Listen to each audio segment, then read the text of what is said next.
আসসালামু আলাইকুম dear learners, আশা করি সকলে ভালো আছেন। আর আপনি যদি আমার চ্যানেলে নতুন হয়ে থাকেন অবশ্যই চ্যানেলটি সাবস্ক্রাইব করবেন এবং পাশে থাকা বেল আইকনটি ক্লিক করে রাখবেন যাতে নিয়মিত আপডেট পান। তো আজকে আমাদের আলোচনার টপিক হলো যে কীভাবে আমরা হোমিওপ্যাথিক মেডিসিন প্রয়োগের মাধ্যমে খুব দ্রুততম পদ্ধতিতে আমরা কাশি থেকে মুক্তি পেতে পারি, এটা নিয়ে আমরা আজকে আলোচনা করব। তো কাশি মানে হোমিওপ্যাথিতে কাশির সবচেয়ে দ্রুততম সময়ে মুক্তি হইয়া থাকে যদি সঠিক ঔষধ নির্বাচন করে বা সঠিক ঔষধ পেশেন্টের পেশেন্টকে প্রয়োগ করা যায় সেই ক্ষেত্রে। তো চিকিৎসাতেও লক্ষণ মিলিয়া ঔষধ খেতে হবে। কাশির নাম কি হাঁপানি, ব্রঙ্কাইটিস, সর্দি কাশি, যক্ষা নাকি হুপিং কাশি, মানে এই জিনিসগুলো আমাদের একটু আগে যাচ করে নিতে হবে। আর সঠিক মেডিসিন যদি কেউ সেবন করে থাকেন অবশ্যই তারা উপকৃত হবেন। সো আমরা সরাসরি মেডিসিনে চলে যাই। আজকে আমরা অনেকগুলো মেডিসিন নিয়ে আলোচনা করব। আপনাদের যাদের এইসব সিমটমগুলো মিলবে তারা আপনারা ওই মেডিসিন সেবন করতে পারেন, অথবা আপনার সবচেয়ে ভালো হয় আপনার নিকটতম কোনো হোমিওপ্যাথিক চিকিৎসক থাকলে তার পরামর্শ নিয়ে আপনারা ঔষধ সেবন করবেন। সো প্রথমে যে মেডিসিন সেটা হলো অ্যাকোনাইট নেপোলাস। যে কোনো ধরনের কাশি হোক না কেন, যদি প্রথম থেকেই মারাত্মক আকারে দেখা দেয় অথবা কাশি শুরু হওয়ার 2-4 ঘন্টার মধ্যে সেটি ভয়ঙ্কর রূপ ধারণ করে, তবেই অ্যাকোনাইট হলো 1 নম্বর ওষুধ। সো অ্যাকোনাইটের রূপকে তুলনা করা যায় ঝড় তুফান টর্নেডোর সাথে, অর্থাৎ অতীব প্রচণ্ড কিচ্ছু, মানে কিন্তু ক্ষণস্থায়ী, হ্যাঁ, মানে খুবই ক্ষণস্থায়ী, অল্প সময় থাকে কাশিটা, বাট এটা হুট করে চলে আসে, মানে ইনস্ট্যান্টলি চলে আসলো। কিছু সময় অনেক কাশি, কাশতে কাশতে খুবই অবস্থা খারাপ, পরবর্তী কিছুক্ষণ পরে সেটা চলে গেল। কাশিও যদি তেমনি হঠাৎ করে মারাত্মক আকার শুরু হয় তবে অ্যাকোনাইট সেবন করুন। কাশির উৎপাত এত বেশি হয় যে তাতে রোগী মৃত্যুর ভয়ে কাতর হয়ে যায়, মানে রোগীর মধ্যে যে আবার মৃত্যুর মানে তার ভয় থাকে, হ্যাঁ, মানে সে মারা যাবে এরকম যদি ভয় থাকে তখন আমরা অ্যাকোনাইট নেবুলাইজ ব্যবহার করব। সো পরবর্তী মেডিসিন আমাদের ব্রাইনিয়া অ্যালবাম।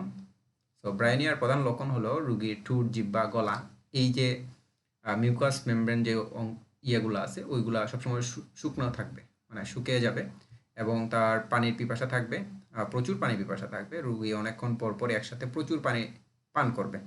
রোগী অন্ধকার এবং নড়াচড়া অপছন্দ করে, কারণ নড়াচড়া করলে তার বৃদ্ধি হয়ে যায়, কারণ এতে তার কষ্ট বৃদ্ধি পায়। কোষ্ঠকাঠিন্য দেখা দিবে, অর্থাৎ কনস্টিপিউশন দেখা দিবে, পায়খানা শক্ত হয়ে যাবে, হার্ড হয়ে যাবে, রোগীর মেজাজ খুবই বিগড়ে যাবে এবং সে একা থাকতে পছন্দ করবে। কাশি দিলে মনে হবে মাথা এবং বুক টুকরো টুকরো হয়ে ছিঁড়ে যাবে। এরকম লক্ষণগুলো যদি দেখতে পাই তাহলে আমরা ব্রাইনিয়া অ্যালবাম ব্যবহার করব, এবং রোগীর অনবরত কাশি থাকলে, মানে অনেকক্ষণ ধরে কাশি থাকলে ওই ক্ষেত্রে আমরা ব্রাইনিয়া অ্যালবাম ব্যবহার করব। তো পরবর্তী মেডিসিন আমাদের এন্টিম টার্ট। এন্টিম টার্টের একটা লক্ষণ, প্রথম লক্ষণ যেটা দেখবেন সেটা হলো বুকের মধ্যে তার ঘর ঘর ঘর ঘর এরকম একটা শব্দ থাকবে। সো এন্টিম টার্টের কাশির প্রধান লক্ষণ হলো কাশির আওয়াজ শুনলে মনে হবে বুকের ভেতর প্রচুর কফ জমে আছে, কিন্তু কাশলে কোনো কফ বের হয় না, মানে অনেক কাশতেছে বাট কোনো কফ বের হইতেছে না। রেগে গেলে অথবা খাওয়া দাওয়া করলে কাশি বেড়ে যায়। জিহ্বায় একটা সাদা মোটা একটা প্রলেপ পড়বে। শরীরের ভিতরে কাঁপুনি, ঘুম ঘুম ভাব, সাথে পেটের কোনো না কোনো সমস্যা থাকবেই। কাশতে কাশতে শিশুরা বমি করে দেয় এবং বমি করার পর সে কিছুক্ষণ পর আরাম পায়। শ্বাস নিতে কষ্ট হওয়ার কারণে নাকের পাখা দ্রুত ওঠানামা করতে থাকে। এইসব লক্ষণগুলো আমরা দেখতে পাইলে অবশ্যই আমরা অ্যান্টিমটার ব্যবহার করব। তার পরবর্তী মেডিসিন আমাদের কোস্টিকাম। এটা খুবই কমন ইউজেস, অনেকে খুব বেশি ব্যবহার করেন। আসলে এটা একটা গভীরকর মেডিসিন। এই মেডিসিনটা আসলে খুবই মিস ইউজ হয় আমাদের এই সেক্টরটাতে। এটা আমাদের একটু মাথায় রাখতে হবে। কোস্টিকামের লক্ষণ না থাকলে আমাদের অনেকে গলা ভাঙ্গা বা স্বর ভাঙ্গার কারণে আমরা যাই এই কোস্টিকাম খাইতেছি বা অনেকে কোস্টিকাম প্রয়োগ করতেছে, এটা খুবই বাজে একটা কাজ। হ্যাঁ, এতে আপনার মানে স্বরের যে, মানে আমরা যেটা বলি কি গলাতে বা যে আমাদের স্বরনালী যেটা বলি আমরা, ওইটার মধ্যে আপনার প্যারালাইজড হয়ে যেতে পারে। ওকে। সো কোস্টিকামের প্রধান লক্ষণ হলো কাশি দিলে প্রস্রাব বেরিয়ে যায়, মানে কাশতে কাশতে তার প্রস্রাব হয়ে যায়। সকালবেলা গলা ভাঙ্গা, বুকে প্রচুর কফ, কিন্তু সেগুলো উঠানো যায় না। যেটুকু কফ উঠে তাও আবার ফেলতে পারে না, এবং বরং খেয়ে ফেলে। পেটে বা শরীরে বিভিন্ন স্থানে জ্বালাপোড়া করে, কাশি ঠান্ডা পানি খেলে কমে, কাশি দিলে প্রস্রাব বেরিয়ে যায় ইত্যাদি। ইহার মানসিক লক্ষণ হলো অন্যের দুঃখ সে সহ্য করতে পারে না। এইসব লক্ষণ দেখলে আমরা কোস্টিকাম ব্যবহার করব। পরবর্তীতে আমাদের কেলিমিউর একটা মেডিসিন আছে। কাশির কারণে যদি চোখের কোনো সমস্যা হয় তবে কেলিমিউর খেতে হবে।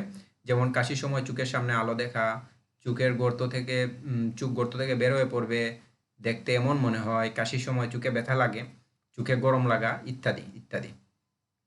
তাছাড়া কফের রং যদি খুবই সাদা হয় সেক্ষেত্রে আমরা কেলিমিউর ব্যবহার করব। একটা মেডিসিন আছে আমাদের ড্রোসরা। ড্রোসরাও আমাদের খুব মিস ইউজ হয়, অনেকেই অনেক দিন যাবৎ সেবন করে থাকেন।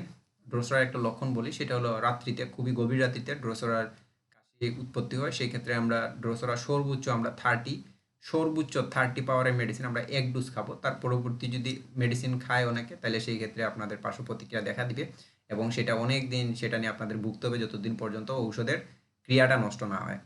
সো ড্রোসেরা একটা গভীর ক্রিয় মেডিসিন, এটা ব্যবহার করার পূর্বে অথবা সেবন করার পূর্বে অবশ্যই আমাদের চিন্তা করে সেবন করতে হবে।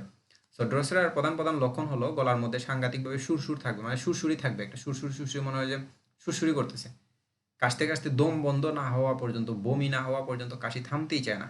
কাশির সময় বুকে প্রচণ্ড ব্যথা হওয়ার কারণে শিশুরা দু হাতে বুক চেপে ধরে কাশির মধ্যে রাতে বৃদ্ধি পায়, কাশিটা রাতে বৃদ্ধি পায়, ওই যে আমি বললাম শুয়ে থাকলে বৃদ্ধি পায়, কাশতে কাশতে মুখ নীল হয়ে যায়, দিন রাত অন্তত 10-15 বার কাশির ধমকা উঠে। ড্রোসেরা ঘন ঘন খাওয়াতে হ্যানিম্যান নিশ্চিত করেছেন, কেননা তাতে কাশি বেড়ে গিয়ে বিপদ ডেকে আনতে পারে, এটা আমি প্রথমে বলে দিচ্ছি।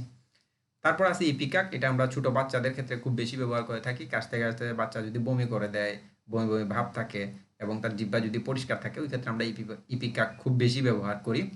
তো ওইটার লক্ষণগুলো আমরা একটু দেখি।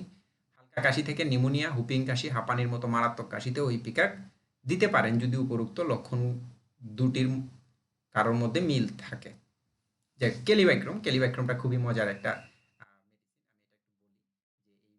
পড়াটা আসলে খুবই সহজ। সেটা হলো যে অনেকে কাশি আসার পর যদি কাশতে কাশতে ওই তার কাশিটা আঠালো থাকবে এবং কাশিটা যখন বের হবে, কাশটা যখন বের হবে, তখন সেটা সুতার মতো লম্বা হবে, অনেক লম্বা হয়ে যাবে। হ্যাঁ, এই ধরনের লক্ষণ যদি আমরা পাই, সেই ক্ষেত্রে আমরা, বা শুধু যে কাশি ওইরকম না, তার নাক দিয়ে যে স্রাবটা বের হয়, মানে আমরা অনেক বলে যে নাক দিয়ে যে সর্দি বের হয়, এগুলোও মানে সুতার ন্যায় অনেক লম্বা হবে, কাশিও সুতার ন্যায় অনেক লম্বা হবে। এরকম যদি হয়, তখন ওই ক্ষেত্রে আমরা ক্যালিবাইক্রম মেডিসিনটা ব্যবহার করব।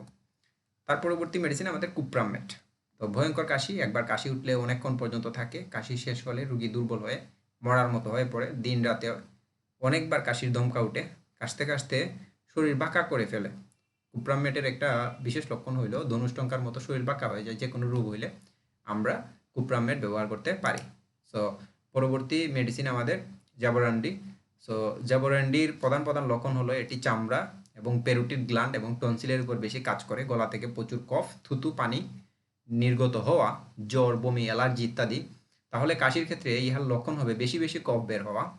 একেবারে মুখ ভরে কফ বের হতে থাকলে কেবল আমরা জেবুরেন্ডি যেই মেডিসিনটা আছে, মানে প্রচুর পরিমাণে যাতে কফ বের হয়ে যায়, হ্যাঁ, কফ বের না হইলে আমরা ওই যেই মেডিসিনগুলো দেখলাম আমরা এতক্ষণ, যে আমরা কোস্টিকাম বা এন্টিমটার্ট যেগুলো দেখলাম, ওইগুলো আমরা ব্যবহার করব। সো আজকে এই পর্যন্তই। আর আমার চ্যানেলটা যদি আপনাদের অবশ্যই যদি আপনাদের ভালো লাগে, অবশ্যই আমার চ্যানেলটি সাবস্ক্রাইব করবেন এবং পাশে থাকা বেল আইকনটি ক্লিক করে রাখবেন নিয়মিত আপডেট পাওয়ার জন্য। ধন্যবাদ। আল্লাহ হাফেজ। আসসালামু আলাইকুম ওয়া রাহমাতুল্লাহি ওয়া বারাকাতুহু।